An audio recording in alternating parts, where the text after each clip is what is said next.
Welcome to the Advanced Software Architecture course. This is the lecture on Design Principles, Part 1. The goal of this lecture is to get familiar with the most important design principles in software architecture.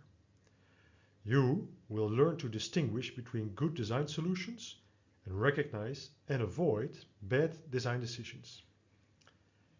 Every design principle will be presented with an example, and you will be able to test your understanding of the topic with short quizzes.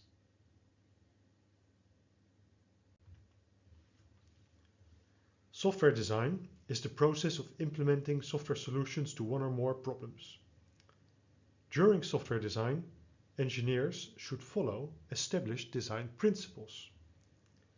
These principles enable the software engineer to navigate the design process and form the basis of methods, techniques, methodologies, and tools. The use of proven methods helps to create a design efficiently and leads to a good quality of design.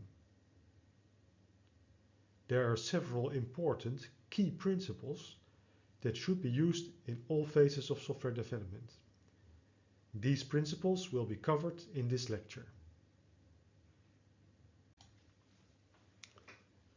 Software design is the process by which a designer creates a design of a specific system. The system is intended to achieve certain goals. These goals are typically defined by the client or the business. Often, there are several technical constraints to the system and its development.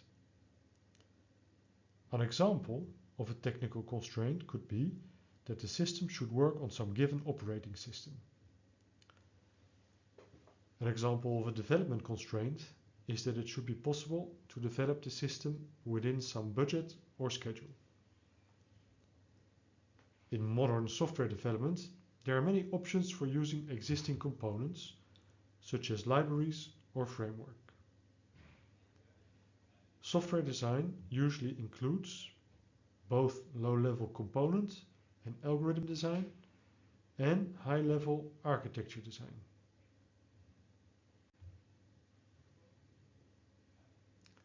Every system exists in some context. A specific context has different forces that drive the decisions in the development of the system. Typical forces are business forces, such as cost and schedule. There may be quality objectives, such as performance and dependability. More forces are shown in the diagram.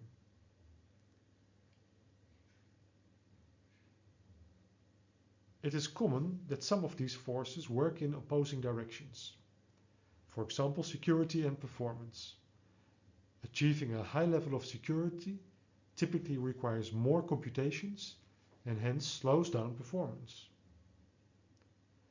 The art of design is to understand what all important forces are, how they interact, and then to devise a solution that is a good compromise in satisfying all different requirements.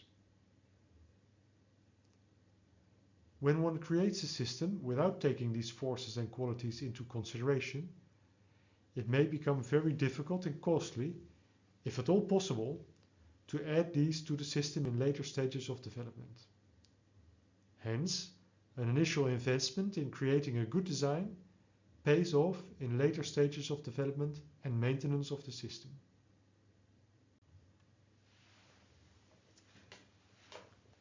Software architects are generalists that need to understand many different ways of looking at the system. In order to make adequate design decisions, engineers must get familiar with the domain, the requirements, the available technologies, and so on.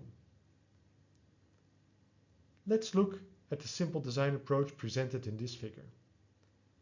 A designer is faced with a series of design issues. These are subproblems of the overall design problem. Each issue normally has several alternative solutions or design options. Designers make design decisions to resolve each issue, and this process involves choosing the best option from among several alternatives. Designers can work more in a top-down design, where they first design the very high-level structure of the system and then gradually work down to more detailed decisions about lower-level issues. Alternatively, bottom-up design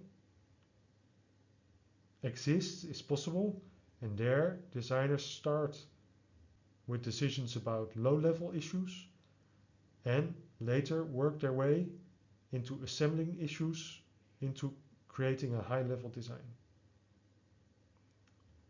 And in reality, it is often a mix of top-down and bottom-up design that is used.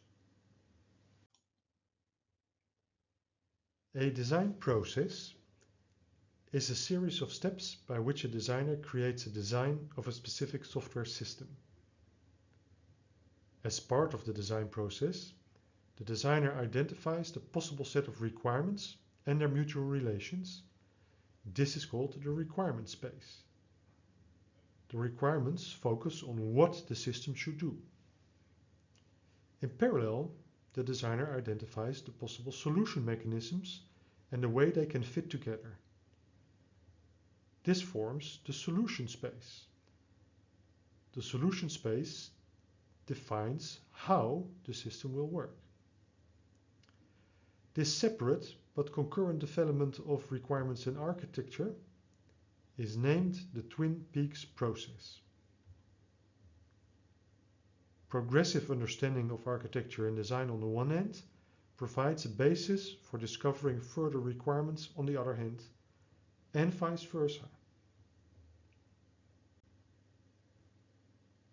The following example presents how a design decision in the solution space could affect the requirement space. Let's say that designers received a list of requirements from their client, and based on the received requirements, the designers created a design space. Based on the initial design, engineers implemented a distributed system. This decision in the solution space to implement a distributed system can cause further changes to the original design in the form of new security requirements. Hence, there is an interaction between designing a solution and identifying requirements. Choosing a particular solution may lead to the identification or discovery of new requirements. The grand challenge in system engineering is to design a solution taking into consideration a multitude of contradictory goals and a multitude of means, each providing a varying degree of help or hindrance in achieving a given goal.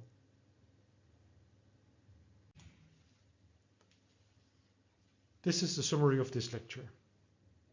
After this lecture, you should know what is a design space, what is a design process. You should know that there are many forces that influence a system design, both technical and non-technical forces. You should know that the decisions about the requirements influence the solution and the other way around. And you should know that there are typically conflicting goals and that the designer needs to balance these in his solution. This is the end of the lecture on Design Principles Part 1. Thanks for watching.